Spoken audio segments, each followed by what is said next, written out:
Okay, I'm back. I know everybody out there is talking about the deleted scenes Blu-ray figures. Every reviewer out there, except for me, seems to have them. Trust me, I've made my rounds. Part of this is Hasbro's distribution problem I've talked about. Can't find them in the stores. I could order the entire wave, but I don't feel like getting 7 Phantom Menace figures that I don't really want. And they're pretty much too much individually on eBay.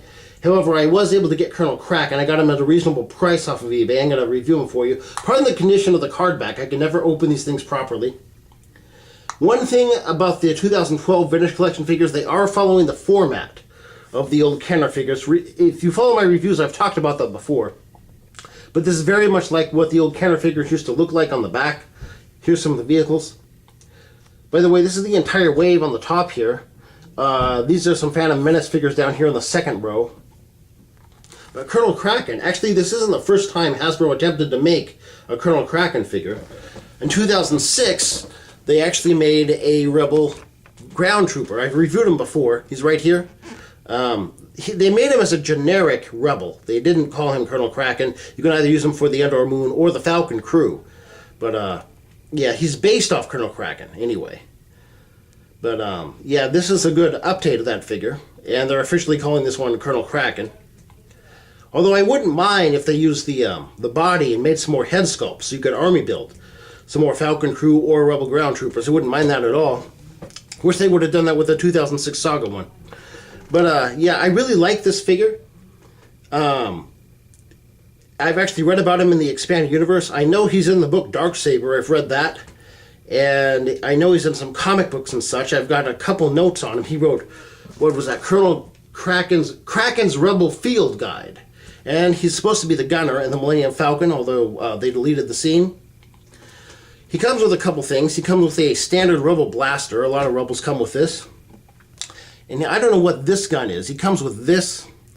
It looks like a mortar or something, World War II mortar. I don't know what it's supposed to be. Some heavy artillery gun. Why he would have this on the Falcon, I don't know. Maybe it's part of his field work on the ground. And of course, if you want a life-size statue of Darth Maul, this is their new offer. I think it's signed by George Lucas as well. So mail that. I need to get my Boba Fett stuff off, the prototype Boba Fett. There's actually about a week left for that. But anyway, yeah, I really like this figure. They have changed the color of the uniform slightly, as you see. And he's no longer able to hold a backpack. He does have a holster as well, a working holster. But it's just, you know, the general feel of this figure. I've talked about how hard it is to army build the Rebels. And just the general feel of him is good. I know they're coming out with a Nia Num later this year.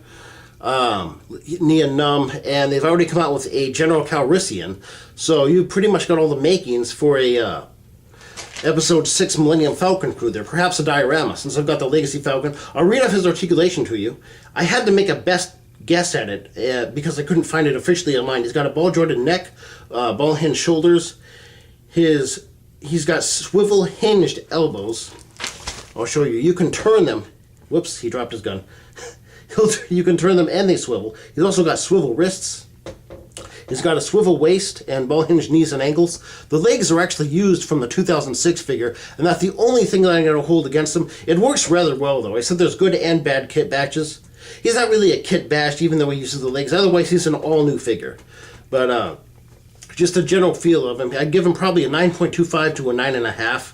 I definitely want the rest of the wave. I've heard good things about them, good and bad. I hear the Lando Calrissian's a bit too short, but otherwise I hear good things about that wave. I also hear that Luke's hair is parted on the wrong side, but if I get the wave, I'll do a lineup and show them all to you, okay? But that's a big if.